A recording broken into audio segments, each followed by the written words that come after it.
because you're building a business or a brand on the side does not mean that it is not monumental. We had a first recession in 2008, and I Yeah, remember yep. people were like, man, forget this. I got laid off. I'm not coming back. I'm gonna go start my own thing. People got high-speed internet now. People have cell Yeah. phones now. People got Okay. video now. And Yep. so a lot of people left the workforce and it's like, yo, I'm never coming back. Then fast forward 10 years later, now we're in a pandemic and people are like, man, I really don't want to work, but I kind of got to. But I don't want people to discredit the value and the power that can come from a parallelpreneur. Whether you decide to keep the job while you're doing it, or you have plans, you have an exit plan and you're building it, there's no shame in having a job. Your job can be your investor, and beautiful, brilliant, billionaire brands can come right out of the seat that you're in. Never know when you'll go back and rely on it, or if it'll switch. It'll become the side thing, like I said before, becomes the main thing. We learned in the pandemic that people got real creative, real resourceful. I hated the pandemic for different reasons, but I loved the innovation that it brought to our world.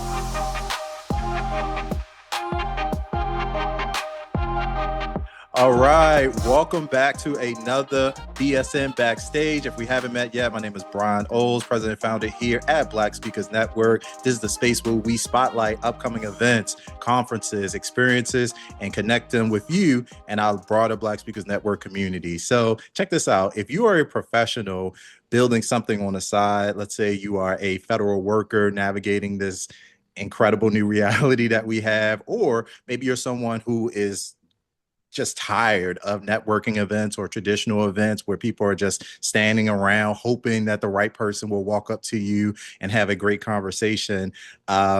Spoiler alert, that typically doesn't happen, but I think you're going to get a lot of value from this conversation. I'm here with the one and only Kim Arrington. She is the founder of The Courageous Path, and we're talking all about an incredible event coming up in my birthday month, no doubt, August 8th, happening right in Washington, D.C. So I know we have a lot of BSN folks in and around the DC area. So Kim, welcome to BSN Backstage. Super excited to chat with you and super excited to get into it. Me too. I cannot wait. I'm so happy to be here. Thank you for having me. Yeah, absolutely. Washington, D.C. Listen, I love live. I think live events are back. I think for a time people were kind of concerned what was going on, but live events, I know you are no stranger to hosting events. So how does it feel just to be kind of back in launch mode for something like this? So, events in general are my first love. There is my baby, right? But I love live events. I love in-person events. As you know, I think you were a part of some of my virtual events as well. So I do both virtual and live events, but it's something about proximity, being in the room, right? Being able to really be with people. It's just it's an experience unlike any other. And you're right, live events, in-person events, they are back with a vengeance. So I'm excited. I've been doing quite a few so far this year, and we have a few more to go. But this one is special. We'll talk about it. I love this intersection that we have here because here, of course, BSN Backstage, we're talking to event visionaries, event planners, people who create incredible spaces and places. But then you're also a speaker too. And we met actually at an in-person event, the Black Engineer of the Year Awards Conference, or BEA, I think a few years back, right? Yep. And I Oh got man. So Brian, I love the story. I was actually telling my team. So, I have a team of people that help me bring this vision to life, and we could barely get the work done with me telling my stories. I was excited when I was prepping them or having them help, me prep things for your community, in terms of just some things that we want to make sure that you all have access to. And I couldn't even get to the request because I'm like, oh man, I'm so excited to be talking to Brian. Listen, we go way back. I actually met him, and I think correct me if I'm right or wrong, in your parallelpreneur era, maybe. yeah, that's what was I started. I tell the story all the time. I started Black Speakers Network while I was still working full time. The vast majority of the time that I was working, I was building something. Yes, I love it. And that's right. So we met at BEA, Black Engineer of the Year Awards. I don't want to botch it. One of my favorite places. I love the folks over there. So I think at that point it was maybe my second or third year speaking there. And we met in a space. I believe it was a career talk that I was giving. and you were there with your I don't know if you were on site in the capacity of your job or if you were doing BSN yet, because I know it's been a little while. Listen, I was just on site. I was That's no, right. I was There you go. that was just on site. No, That's I was working. I was definitely working like Yeah, hard. Those yeah. were like You're like, yeah. I remember that day. I was definitely working. We remember those days. But yeah, so the parallel is so amazing. And I'm so just amazed and proud and inspired by the things you've built from that time to now. I truly respect, and I'm not just saying it, like I don't say things I don't mean. I really respect the whole BSN movement. It's just phenomenal. And so it's a coveted story because it reminds me of the reality of what can be, right? These are not what I talk about in this parallelpreneur life. It's not easy. It's not for the faint of heart. And unfortunately, a lot of dreams, goals, visions, missions, they die in cubes, in corner offices. They die in cars on the way home because life seems like it's too much and it gets put on the back burner. We are humans, adults, functioning in life. And I know for me, I have a true parallelpreneur story. That intersection of being a mom, being in a toxic work environment. Let's not even just say work environment, okay? Toxic work environment. Back when I started my vision, it's enough to take you out. And I know a lot of people have had that experience. So for me, it's just beautiful when I think about how we met and I think about all the other parallelpreneurs who were really in the trenches. We like the stories are real. I remember being at that podium. I remember seeing you in that room. I remember us meeting in our true essence of your parallelpreneur story. And then I have one as well. And I think that anybody that's in that space of trying to build something or wanting to build something, I want everybody to know that this can become your reality in whatever version you want it to be, whether it's alongside the 9 to 5 or in spite of it or whatever it is, it can be a reality. So it's just a Yes. great story. No, I love that. I appreciate the recap because now you're making me think we had the connection through our women of color as well. I think Yeah. back to like circa 2014, Oh my, 2015, You Detroit, can't speak. Michigan. Come on, let's go. Oh my gosh. Come We on are now, Brian. I just listen. If you could see these little hair bumps on my arm, because yes, I forgot about women of color. I didn't forget about women of color, but I forgot that was the intersection as well. Yes. yep. And that was Detroit. Yes. Yep. Yep. Motor Yep. City, take care Yep. of business. And so now, and that was the interesting thing about going to, I've always loved STEM conferences only because I was an engineer at Morgan State University. I was an Okay. engineering student for like 12 minutes. And so And before I that's so switched to business, so, but I at least still you're love, honest. yeah, like the calculus too was no joke. But when I I got over believe. to business, I still love like technology. And I know a lot of the work that you do now focuses on the federal sector Yes. and a lot has changed. So I would love Mhm. kind of as we kick off this conversation, tell us a little bit about that intersection, what's Yeah. happening in the federal workforce, why you Mhm. have decided to kind of wrap your arms around this parallelpreneur population. And also for the uninitiated, if you could give some definition around what a Yeah, parallelpreneur is, uh, absolutely. that'd be great. Yeah, so let me first just kind of define that because one could assume, but the parallelpreneur, that's the dreamer at work, right? That's the person that is either building or dreaming or thinking about building their next. And it doesn't have to be the full-time thing, but it could be. Your side thing could easily become your full-time thing or your main thing. Or it can be something that you explore. I have met countless of people, and I've been this person myself, and I'll talk about that a little bit more. But so many people that walk the halls, and in their heads, they have a whole empire, a whole vision, and they're on their way to a meeting or they're on their way out of the building, they're going to lunch or wherever they are on the metro, whatever it is heavy in these DMV streets with the metro. So all of the different things, right? But you don't know who you're passing in the hallway that might have a monumental vision in their head.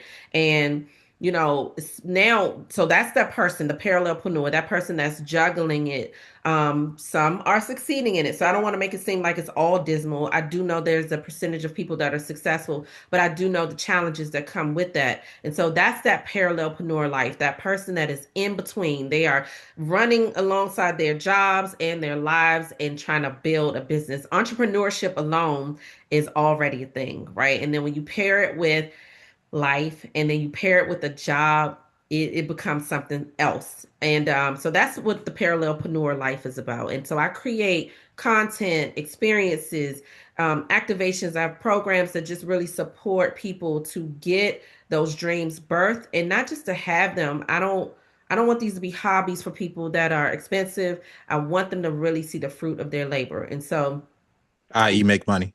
yeah, how you make money, how you make not even just make money, but how you are not in a corner passed out because you are, depleted, right? You can't even enjoy it. You don't even know how to, you don't even recognize it anymore. So how to have a life that you love, building those things. So that's those parallelpreneurs, or the parallelpreneurs. And then my Fed Yeah. folks, I'll talk about the Fed folks when you're ready, but Yeah. Well, I appreciate the framing because what percentage would you say out of, let's say, 100 people in mhm. a typical workplace, how many of those individuals would you say are fit within that bucket? Like Mm. 25%, 50%? And then also, because as an entrepreneur, sometimes it feels a little skewed. It's like, yeah, everybody has a dream, and you don't know, just because somebody's walking around, to your point, with the dream within them doesn't necessarily mean that they are actively taking action on that, or taking classes, or shipping product, or doing whatever they could be doing. So like, how Yeah. do you think the numbers shake out? That's a great question, and I'm going to do my due diligence to really get a firm number. But if I had to guess, out of 100%, believe it or not, and I did this survey, this was years ago, I would say probably at least about 40%. 40%, and let me tell you who I include in the 40%. Okay. The person that has an inkling of a thought, right? Because sometimes a dream starts with just a thought. And sometimes you put that thought away, put it in your back pocket, and then you never know how it materializes in a few years or something inspires that. And there are a lot of motivators that bring those thoughts to life, right? One thing I encourage, I don't want people to be running from a thing or running from a job, because when you are building a business and a brand, you have to have, we all know when people say, what is your why, right? But you got to have that real intention behind it. So it has to be bigger than just wanting to make money. It has to be bigger than wanting to stick it to the man or whatever it is, right? But sometimes it doesn't have to be so grandiose that you have to wait until it's perfect. It can Mm. start with a dream or an idea or something like, I think that'll be nice. Or I see how I can put my spin on it. Or I've always wanted, one of my best friends, she says she's been saying this for years, but she's also the person that's like, I'm not entrepreneurial. That's not me, that's your lane. But then every now and then she'll say, I've always wanted to own a parking lot, or I always want to design X, Y, or Z. Like these things come up and I remind her every now and then. I'm like, do you hear yourself? But okay. And then it comes back 2 years later, and then it comes up 4 years later. Those things matter. All of those things count. And so I would say, I might even bump it up to maybe half the workforce. And the reason why I say that is because I do know that there's some people that are just not entrepreneurial. And I don't try to force or encourage anybody to be that, because, again, you have to have some skin in the game for this. But a large amount, you'd be surprised how many people, for those of watching, your coworkers that maybe you talk to or maybe don't talk to as much, I guarantee you, out of a survey, out of 10 people, probably at least 4 to 5 people have either thought about starting a business or are running businesses silently or going home silently, maybe listening to podcasts like this or trying to get their speaking career off. All of those things, content creation, all of that falls under the umbrella. So it's a large amount Nice. of people. I agree with that. I think that, just talking with people colloquially, it seems like nobody really just wants to have a job, but people recognize that we're in a environment too where nothing is getting like less expensive. And I Oh feel my. like I feel like I'm finally old enough to have this conversation because I can go back into my memory multiple decades now. And so I remember high school, right? So I went to a vocational technical senior high school. And so the goal of that place was to get you not necessarily to college. You could still go to college, which I did, but you could have came straight out of high school and became a plumber, electrician, a welder, machine tool technologist, carpentry. We even had cosmetology. I'm here for it. What's the baking one? Oh my God, culinary. I Culinary, had to pull yeah. that But out. Yes, my yeah, sorry, soul. I didn't mean to put you on the spot. Yep. But I remember that. And so so like the internet was getting hot in the 90s, which is where we got the dot-com bubble from. So the attitude I remember towards kind of college, professional slash blue collar conversation was, hey, learn the code, go to college, get a job. Like you need to really get set for this career path. Entrepreneurship is too risky. Like, Hmm. that was before we had all these like internet millionaires. Then something switched where people were like, and kind of like the 2010s now, I'm in the workforce. You survived the people that we had a first like recession in 2008. And I Yeah. remember Yep. people were like, man, forget this. I got laid off. I'm not coming back. I'm gonna go start my own thing. People got high speed internet now. People have cell Yeah. phones now. We got Okay. video now. And so Yep. a lot of people left the workforce and it's like, yo, I'm never coming back. Then fast forward 10 years later, now we're in a pandemic and people are like, man, I really don't want to work, but I kind of got to. But I gotta work. Right. How am I gonna make this money? How am I gonna keep these lights on? So there's been I feel like this societal shift and attitude towards work and what it means to be an entrepreneur, a professional. And so I'm just curious about your perspective on that journey and kind of where people sit now, because is it just, should it kind of be just a default assumption that everybody could be doing more than one thing? Because now I kind of feel like if you talk to somebody and they're like, "Yeah, I'm a secretary." I'm like, "Yeah, but what else?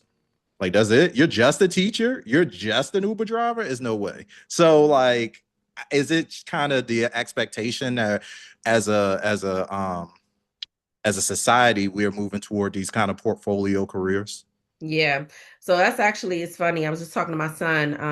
That's how I'm raising him, right? I'm like, listen, you got to be multifaceted in this world. But I'm naturally that person. I've always been a multiple streams of income person. Even so, ironically, there was a point in time in life, and that exists now, where I really loved multiple aspects of a career, of a job, even though I've had some toxic jobs. I've had some very toxic, tumultuous jobs, which sparked some of these entrepreneurial goals.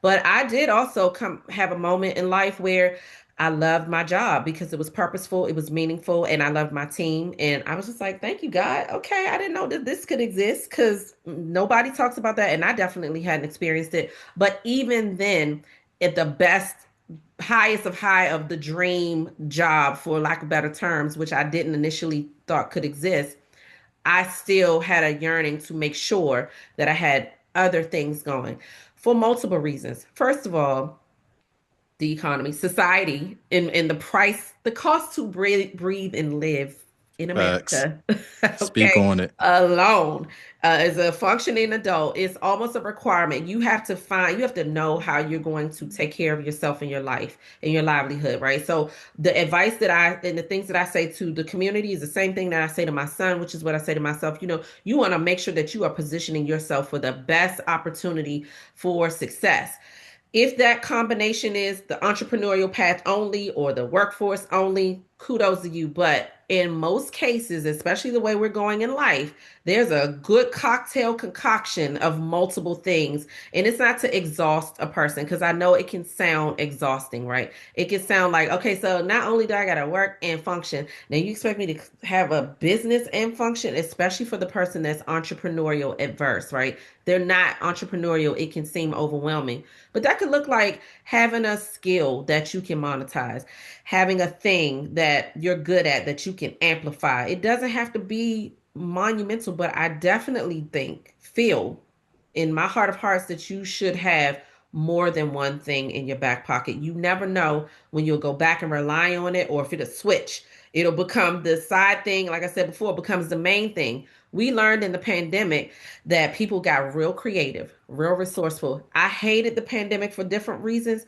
but I loved the innovation that it brought to our world. And more importantly, I love that people started getting really real with themselves. People started shedding off the facade of whatever it is. Companies got raw, like, okay, I'm gonna have to let my employees work from their kitchen table. And oh, hey, Jane, I've worked with you for 12 years, but I see your background. This is your house. I see a corner of your house. Like, people stopped the facade of the corporate talk. They became themselves.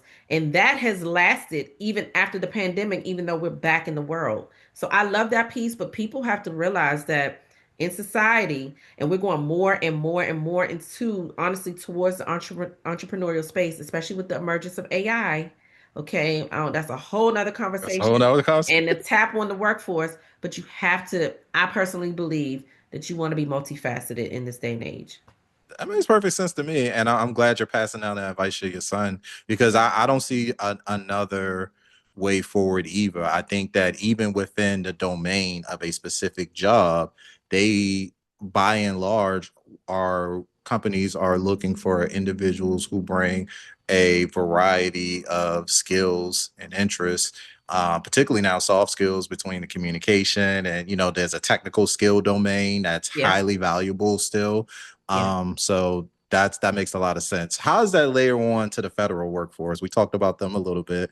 Want to Hmm. come back because there's I speaking of things I used to hear growing up, what I used to definitely always hear is get a good government job. Well, you was gonna say that. That's the slogan. I know you're in Baltimore, right? Yes, born Yes. and raised. Yes. Okay, Baltimore. So I'm from DC and I've lived in Prince George's County, but the DMV area, and I'm not going to the what's DMV, what's not DMV, but we'll say Baltimore, DC area, right? That has been, I know we They gonna fight. They gonna get you in the comments. hey, listen, I'm here for the conversation. I want to hear all perspectives. But my point is though, in this area, Baltimore or DC, you definitely here get you a good government job, right? And I don't make a mockery of that. I have a soft spot and affinity for the federal workforce. In fact, I myself personally and professionally am in the federal workspace. I'm a leader in that capacity, right? But even being in the federal workspace workforce, the majority of my work history has been in the private sector. But I've been in the federal government. I started my career in the federal. My first job was in the federal government. I worked there for 4 years. Then I left. My careers all over the place. And I left and I went into communication. So I actually worked in media. So I worked at BET, WPGC 95.5 radio, and then a lot of communication ventures. And then I went back into hiring, right? So I've been hiring people for a living for years. And that's why I'm so passionate about the multifaceted, multiple streams of income, because I have the conversations with hiring managers. I know what they're hiring for, I know what they're looking for. I've seen where jobs have turned from we're going to hire this type of person to oh no, we're going to do this. So we have 5 positions, then we're going to shrink that to 2. Or the job description is written one way, but then they add in, I'm looking for somebody that's intrapreneurial. Because they don't want to say entrepreneurial because you got to be in the Yes. job to work in, but they love the energy, the mindset of that entrepreneurial spirit. Somebody that can innovate, somebody that can create something from nothing, right? And Hmm. with my federal folks, right, I call it my Fed fam. I have a whole community of 5,400 strong over on TikTok where I call it my Fed fam. So I create content and go live helping our community because I'm a part of that community to navigate this uncertainty. I personally despise all of the things that have happened to the federal professional. I'm not going to make this political. I'm talking about the person behind the profession, right? I'm talking about that person, that man, that woman, that professional that has gotten up every day to go to work, to serve a mission that serves our country, and to kind of just be shifted, like the rug pulled out of their feet in a way that I feel was so egregious. I just have a soft spot for that person because I know how it is being in that space. And some people, this is all they've known for their entire careers. They've grown from a GS2 7, 4, what have you, all the way up to the ranks. And then some may have been in their role for a short period of time, but the way that the experience has been handed out is unlike any other that I've ever seen. And I've worked in the doggiest of dog corporate environments, and I'm also in these federal streets, right, making decisions and being a leader in that capacity, and I've never seen anything like it before. People have been devastated, and I want people to know that in spite of all of this trauma, because let's be real, like, it is traumatic, right? I know these people, right? And I know the trauma, whether they are still in the office doing less with more, doing more with less, or if they've been uprooted out of their positions is traumatic. And I just want people to know that life doesn't end right here. I know that it's the first time for many people being in this experience because it's never been this way before. But I've also had my own experiences where we've seen, you talked about the recession. A lot of people lost their jobs then. But there is again, it's very unique right now, but I want people to know that it does not end right here. And you have opportunities and options. Everything is designed right now to make that community, the federal government community, feel like there's no hope, there's no options. It's woe is me, doom and gloom, but there is life in and around and beyond this space. And so I spend so much time just making sure that the community feels connected and and uplifted to know that this is not the end. There is some mindset shifts that have to happen, but this is not the end. And especially for I'm gonna stop here for a moment because I'm gonna go on a whole. I'm Yeah, so passionate about it. I'm gonna pause. yeah, I know there's opportunity to dovetail, but that's, I think, an incredible thesis for why you've elected to wrap your arms around this particular community. Before we wrap up, obviously we got to talk about what's happening. So August 8th, DuPont Yeah, Circle, Washington, D.C., yeah, 11 a.m. to 2 o'clock p.m., if I'm not mistaken. you got it. We're going to be in the building. Tell us a little bit about this experience, who Yeah, should be in the room, who's already going to be in the room, and kind of what can folks expect to yeah. happen. Yes. So as I said earlier, I believe that there's power in proximity, right? There's just some things you just cannot experience unless you're in the room. And so on Saturday, August the 8th, I am hosting one of my favorite events. It's called the Dream Builders Brunch. So you're going to have good vibes, good time over good food with good people, good quality connections, right? This is really all about making sure that you, first of all, get exposure to a room of others that are, everybody in this space is purpose driven, is moving forward, and is focused on forward, right? I've been intentional about curating my spaces. I produce events, right? I don't know if I mentioned that, but I produce events, and I'm very meticulous about who's in the room, who are my speakers. You know, you were one. Yes. Who's my speakers? What community is in the room? And so for me, I want to make sure that everybody has exposure, whether you are a career professional figuring it out, whether you've already started your business alongside your job, or if you are a full-time entrepreneur, whether you or aspiring, this is the space for everyone to get heard, get seen, and be able to be exposed to others that are in the room. So I've created some intentional spaces so that everybody there has an opportunity to have the highest level of visibility that you want. I hate going to networking events, and it's supposed to be networking. This is not only a networking event, by the way, but I hate going to networking events or events designed to connect people and you don't get to connect with everyone, or you don't get to hear from or share who you are, your services, your business, or your interests. And so that's what we're doing. We are breaking bread literally together over some great vibes, and it goes beyond just that day. So I want to make sure that anybody that is focused on their next, whether you are building, you have a business or a brand, or you want to be inspired by others, and you're a career professional trying to figure out what's next, this is definitely the ultimate space. Again, proximity is power, and you're going to be in the space with others that are moving forward. So that's what we're doing. Yeah, I love it. And we're going to drop the link right underneath for this video, wherever you're watching it. Dream Yeah. Builders Brunch. I didn't realize initially until we talked that it was a brunch, which is amazing because I know you've done this before. Yeah. I think that's, first of all, having an in-person event, and this might just be my over 40 talking, but I'm kind of overnight events. Like, I want something like, let me get up in there. I ain't got to wake up early, but I Yep. also don't gotta stay up late. Like There this is you go. it's Listen. perfect.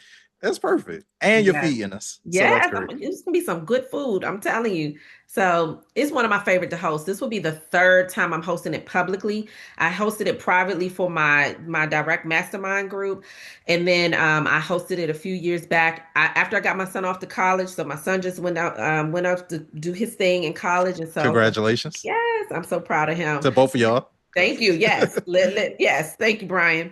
So now I'm like, all right, he's doing his thing. So now I can run it back. And so that's what we're doing. And I've seen people, it's so funny. I've seen some of my last attendees, they're friends on social media. They'll connect. I see them talking together because I remember them meeting at the event. They're doing events together. They're doing things together, making money together. One person hired somebody. It's just, listen, it's power in proximity. Get in the room.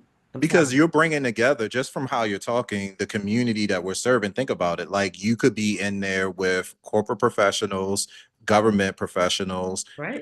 full-time entrepreneurs, or people, people very commonly, I know, in the subcontracting world, you come Yeah. in as a prime Yep. and you don't have the capability necessary to deliver all that work. You need to go to your Exactly. network to find it. And There so you go.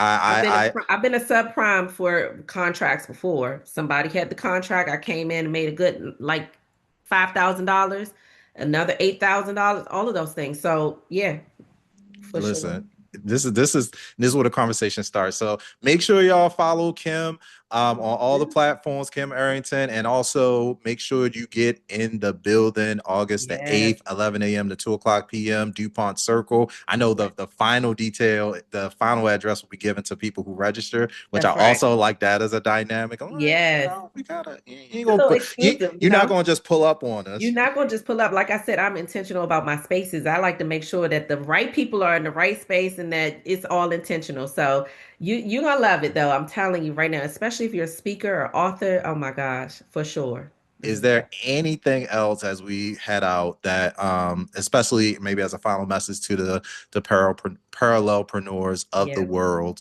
yeah. anything else you want to share, think about as we kind of roll into August? Yeah, I just want to say one thing that's important, and that's not to assume that you feel this, but just because you're building a business or a brand on the side does not mean that it is not monumental, right? I don't want people to discredit the value and the power that can come from a parallelpreneur. I know so many people, I've had this happen to me a number of times where I'm speaking on this topic, especially if I'm speaking at a conference, an entrepreneur specific conference. The second I leave the stage or I'm on a coffee break, I'm going to the bathroom, they're like, yeah, I got a job too. It's no shame, no shade. Do your thing, whether you decide to keep the job while you're doing it or you have plans, you have an exit plan and you're building it. There's no shame in having a job. Your job can be your investor, and beautiful, brilliant billionaire brands can come right out of the seat that you're in. So do it and know that you are doing an amazing thing. Don't quit. Just build the brand, build the business. You can have it. And I'm so excited to be here. Thank you so much, Brian. Thank you, Kim. Way to shut it down. We'll see Yeah. y'all in August. Thank you for joining us again here on BSN Backstage. And as we always say in Black Speakers Network, keep speaking up because your audience awaits. See you next time.